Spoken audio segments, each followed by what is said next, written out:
Talaga nga namang tinatrabaho guys ni Senator Bato de la Rosa ang magpakalap guys ng black propaganda para lamang linisin ang pangalan ng maduming station nila which is yung SMNI. So ngayon guys, nagpahayag si Senator Bato de la Rosa na kung saan daw ang SMNI ay doon din daw ho siya.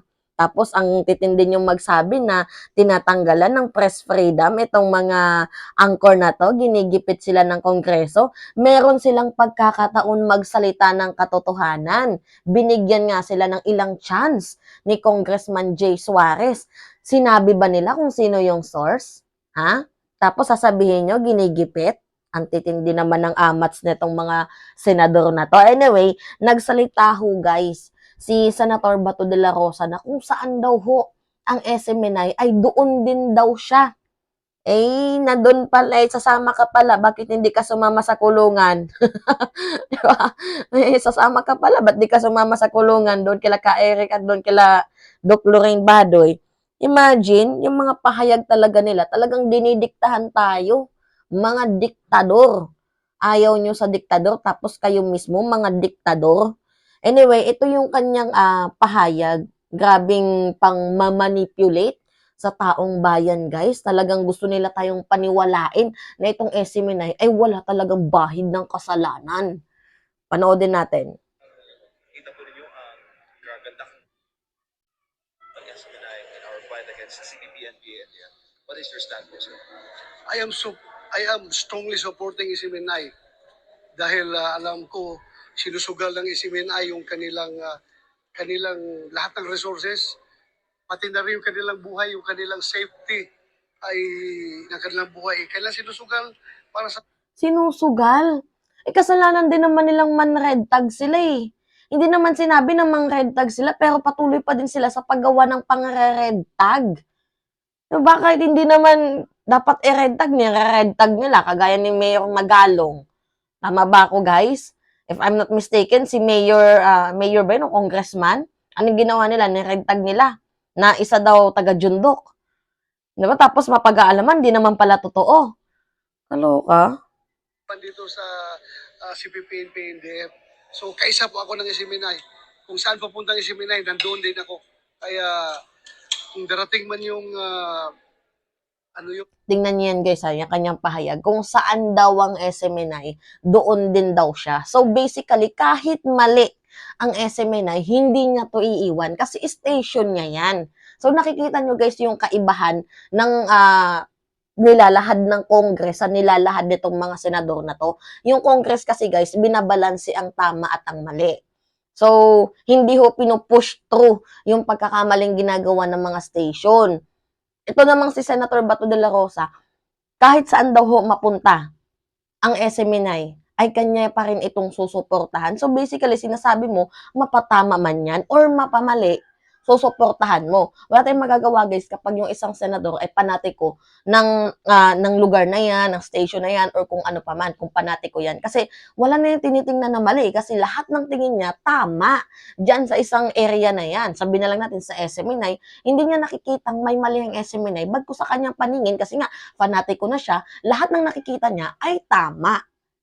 Kaloka? cancellation ng prangkisa ng SMNI, darating man yan sa punto na makapasa sa lower house at pupunta doon sa amin sa Senado. Well, masahan po ninyo ako na alam ko what SMNI is doing. So, sa mga hindi nakakaalam guys, 2 hearing pa lang ho ang nangyayari dito sa SMNI sa Kongreso. So, pwede pa yung madagdagan, 'di ba? Hindi natin alam kung gaano kahaba, pero 2 hearing pa lamang ho ang nangyayari dito sa SMNI. So, pag ito ay inakyat na doon sa Senate, which is hindi na suspension ang ipapataw dito, kundi yung ibang senador, yan si Mix Nograles, si Jay Suarez, gagawa sila ng bill na ire-revoke na ang prangkisa ng SMNI. Anyway, pag nandoon na sa Senate to, pag inakyat na to doon sa Senate, kasi pag revocation kailangan sa Senate na yan aakyat eh. So pag yan, ni-revocate na, talaga nga namang hindi natin alam kung ilan yung magiging boto doon kasi guys, mayroon pa din mga senator, mga mambabatas diyan ng mga DDS, 'di ba? So, marami pa ding papabor diyan sa SMNI. We do not know lang guys, nandiyan si Robin. 'Di ba na si Robin ata yung humahawak sa media? Hindi ko nakalimutan ko yung pangalan. So, we do not know lang, 'di ba? Yan yung mga senator na yun na magiging banta again and again and again dito sa mga tao na naman para ma-achieve yung justice na dapat nating ma-achieve. Anyway, We have also other comrades doon sa Senate na nakita ang kagandahan. Well, some of our comrades are just silent, but alam ko yung pulso ng kanilang puso. Alam ko kung saan sila nagsasign. Sir, mensahe po ninyo sa lahat ng viewers ng SMNI worldwide. Sa ating mga viewers ng SMNI, worldwide, kung ano man yung mga pagsubok na dinaranas ngayon ng SMNI, well, I am with you. I am with you. Walang iwanan ito. Kasama po niyo ako sa mga pagsubok na yan. And just hope and pray na malusutan natin yung pagsubok na yan. Huwag kayo paano kasi guys, mission failed sila. Nasirain itong si House Speaker Martin Romualdez at ang buong administrasyon. Mission failed. Yun. Yun yung ibig sabihin yun. Di ba? Mission failed kayo. Kaya kayo ngayon nagkakanda leche-leche. Mission failed na sirain si House Speaker at ang buong Congress at ang buong administrasyon.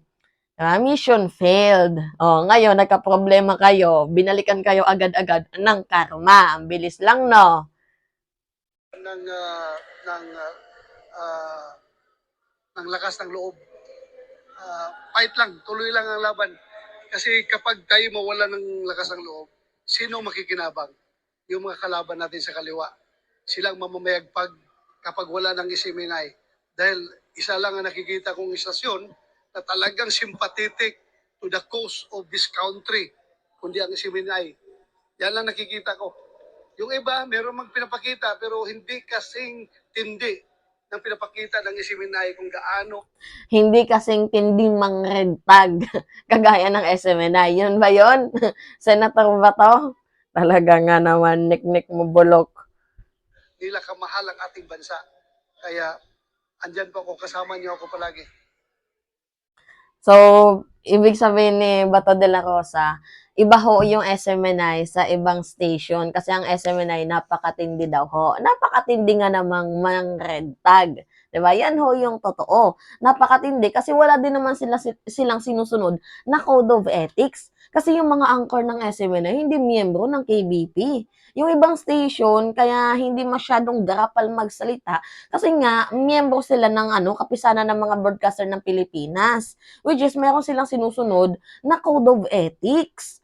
'Di ba? Alam nila kung ano yung tamang pagre-report sa mali. So, hindi nila ginagayang SMNI na kung makapag-report ay talaga nga namang nakaka-triggered kasi nga, walang sinusunod nga na code of ethics. 'Di ba? Sa pamamaraan ng malayang pamamahayag. Gamit-gamit na naman ng malayang pamamahayag. Yan na naman ang card ng SMNI. Ang malayang pamamahayag, para lamang ho yan sa mga taong marunong gumamit. Sa mga taong hindi inaabuso ang press freedom. Ito kasing sila Lorraine Badoy, inaabuso nila ang press freedom.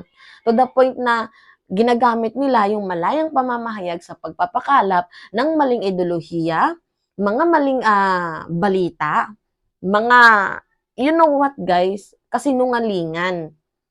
So, ang press freedom is limitado din yan. 'Di ba? Hindi basta-bastang inaabuso yan. Ngayon, inabuso nyo, nangyari sa inyo. Talaga nga namang may kinalalagyan kayo. Ang punto lang kasi dito guys, mission failed. Yun. Di ba? Kaya galit na galit at gustong manakit ni Senator Bato de la Rosa. Anyway, sasamahan mo palang SMNI sa lahat ng laban Bakit hindi mo samahan si Ka Eric doon sa kulungan at si Ma'am Lorraine Badoy? Di ba? Mag-hunger strike ka din para naman kahit papaano pumayat ka. Anyway, yun lamang ho guys. It's me again, si Mima Alicia at nagbabalik ulit para sa ating panibagong video.